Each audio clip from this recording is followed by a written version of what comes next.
ಓಂ ಶಾಂತಿ. ಪ್ರೀತಿಗೋಸ್ಕರ ನಾವು ಒಳಗಡೆ ಹೋಗಬೇಕಾಗಿದೆ.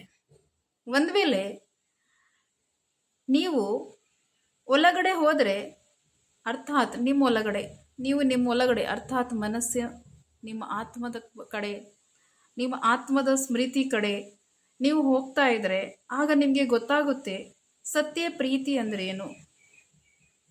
ಒಂದು ವೇಳೆ ನೀವು ಹೊರಗಡೆ ಪ್ರೀತಿ ಹುಡುಕ್ತಾ ಇದ್ದೀರಾ,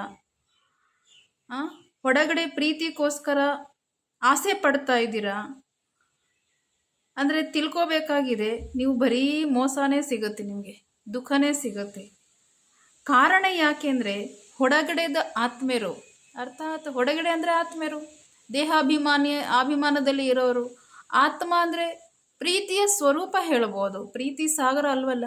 ಅವ್ರ ಹತ್ರ ಲಿಮಿಟೆಡ್ ಪ್ರೀತಿ ಇರ್ಬೋದು, ಯಾವಾಗಲೂ ನಿಮಗೆ ಪ್ರೀತಿ ಕೊಡೋಕ್ಕಾಗಲ್ಲ. ಅದಕ್ಕೋಸ್ಕರ ಪರಮಾತ್ಮ ಏನು ಹೇಳ್ತಾರೆ, ಪ್ರೀತಿ ಹುಡುಕ್ಬೇಕು ಅಂದರೆ ನೀವು ಒಳಗಡೆ ಹೋಗಬೇಕಾಗಿದೆ. ಹೊರಗಡೆ ಪ್ರಪಂಚ ಹೇಗಿದೆ ಹಾಗೆ ನಮ್ಮ ಒಳಗಡೆ ಪ್ರಪಂಚನೂ ಇದೆ.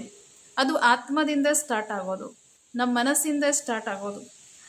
ನೀವು ನಿಮ್ಮ ಒಳಗಡೆ ಹೋದರೆ ನಿಮಗೆ ಅತೀಂದ್ರಿಯ ಸುಖ ಜೊತೆಯಲ್ಲಿ ಪ್ರೀತಿ ಸಿಗುತ್ತೆ. ಅದು ಪ್ರೀತಿ ನಿರಂತರವಾದ ಪ್ರೀತಿ ಇದೆ, ಅನ್ಲಿಮಿಟೆಡ್ ಪ್ರೀತಿ ಇದೆ, ನಿಸ್ವಾರ್ಥ ಪ್ರೀತಿ ಇದೆ. ಓಂ ಶಾಂತಿ. ಜಾಸ್ತಿ ಆದರೆ ಶೇರ್ ಮಾಡಿ ಮತ್ತು ಸಬ್ಸ್ಕ್ರೈಬ್ ಮಾಡಿ. ಓಂ ಶಾಂತಿ.